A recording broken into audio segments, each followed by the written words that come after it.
ඔන්න යාළුවනේ අද අපි බලන්න ගියේ දළදා මාලිගාවේ ඇත්ගාල. මහනුවර ශ්‍රී දළදා මාලිගාව කියන්නේ ලෝකවාසී බෞද්ධ ජනතාවගේ මුදුන් මල්කඩ. මේ පූජනීය මාලිගාවට සම්බන්ධ සුවිශේෂී ස්ථානයක් තමයි මාලිගාවේ ඇත්ගාල කියන්නේ. රාජකීය පෙනුමක් වගේම ගාම්භීරත්වයක් දළදා මාලිගාවට ලැබෙන්නේ මේ හස්තීන් නිසා. මම මීට කලින් කරපු වීඩියෝ එක දළදා මාලිගාව ගැන තොරතුරු සඳහන් කරලා තියෙන හින්දා මම අද දළදා මාලිගාව ගැන සුවිශේෂී කරුණු කියන්නේ නැහැ. මම අද කතා කරන්නේ ඇත්ගාල පිළිබඳ පොඩි විස්තර ටිකක්. මම අද මේ වීඩියෝ එක කරන්න හිතුවේ පිටපළාත් වලින් දළදා මාලිගාව වන්දනාමාන කරන්න එන බැතිමතුන් ගොඩක් අය දන්නේ නැහැ මේ දළදා මාලිගාවේ ඇත්ගාල තියෙන්නේ කොහෙද කියලා. එහෙනම් දැන් අපි යමු දළදා මාලිගාවේ ඇත්ගාල බලන්න. ලංකාවේ රජ සමයේ ඉඳලම දළදා කරඬුව වැඩමවීම සඳහා රාජකීය ඇත් පන්තියක් නඩත්තු කිරීමේ සම්ප්‍රදායක් තිබිලා තියෙනවා. දළදා මාලිගාවේ ඇත්ගාල පාලනය වෙන්නේ දියවඩන නිලමෙතුමාගේ අධීක්ෂණය යටතේ. මේ ඇතුන් සාමාන්‍ය සත්තු විදිහට නෙමෙයි බුද්ධ පුත්‍රයන් විදිහට සලකලා ඉතා ගෞරවයෙන් රැකබලා ගන්නවා. වර්තමානයේ මාලිගාවේ ප්‍රධාන හස්තියා වෙන්නේ තායිලන්තයෙන් පූජා කරපු ඉන්දිරාජ හස්තියා. මීට අමතරව සිංහරාජා, මියන් රාජා වගේ හස්තීන් මාලිගාවේ ඇත්පන්තියට අයත් වෙනවා.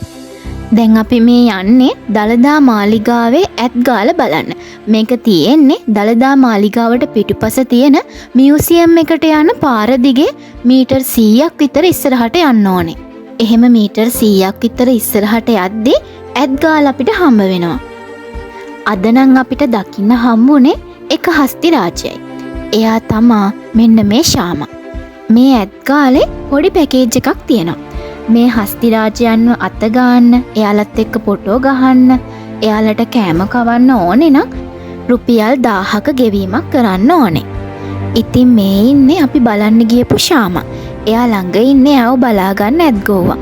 මේ ඇත්ගෝවෙක් ළඟ නැතුව මේ හස්ති රාජයන්ව බලන්න යන්න තහනම්. ඔයාලා ඇත්ගාල බලන්න යනවා නම් මේ ඇත්ගෝවන් නැතුව හස්ති රාජයන්ව බලන්න යන්න එපා. ඒ වගේම මෙයාලට කෑම දෙන විදිහකුත් තියෙනවා. හැම වෙලාවෙම මෙයාලට කෑම දෙන්නේ නැහැ. ඒ අදාළ වෙලාවන් වලට විතරයි කෑම දෙන්නේ. ඒ වගේම මෙතන එයාලව නාවන්න වෙනම නාන තටාකක් තියෙනවා. අපි දැන් යන්නේ ඇත්ගාලේ අනිත් හස්තීන් බලන්න. මේ දවස්වල එයාලට මද කිපිලා තියෙන හින්දා එයාලව ළඟට ගිහින් බලන්න අපිට අවසර නැහැ. මොකද මේ දවස්වලට එයාලා ගොඩක් දරුණු වෙනවා. ඒ හින්දා ඇත්ගාලට යන්න අපිට අවසර නැහැ. මෙතන නම් හස්තීන් 7 දෙනෙක් 8 දෙනෙක් වගේ ඉන්නවා. මෙතන නම් ලොකු ආරක්ෂාවක් දාලා තියෙන්නේ. ඔයාලා මේ ඇත්ගාල බලන්න යනවා නම් එතන ඉන්න ආරක්ෂකයින්ගෙන් ඇත්ගාල බලන්න යන්න අවසර තියෙනවද නැද්ද කියලා අහලා යන්න. හැබැයි මේ ශාමා ඉන්න තැන නම් හැමදාම වගේ හස්තියෙක් ඉන්නවා. අපි මේ ශාමවත් බලාගෙන පල්ලෙහාට යද්දී අපිට තවත් අමුත්තු දෙන්නෙක් හම්බුණා. මේ දෙන්න නම් හිටියේ ඇත්වීදියේ.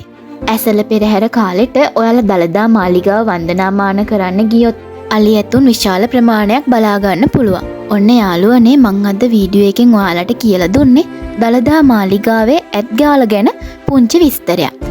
දළදා මාලිගාව වන්දනාමාන කරන්න යනවා නම් ඇත්ගාල බලලා යන්නත් අමතක කරන්න එපා. වීඩියෝ එක හොඳයි නම් ලයික් එකක් දාලා සබ්ස්ක්‍රයිබ් කරන්නත් අමතක කරන්න එපා. එහෙනම් හැමෝටම ජය වේවා.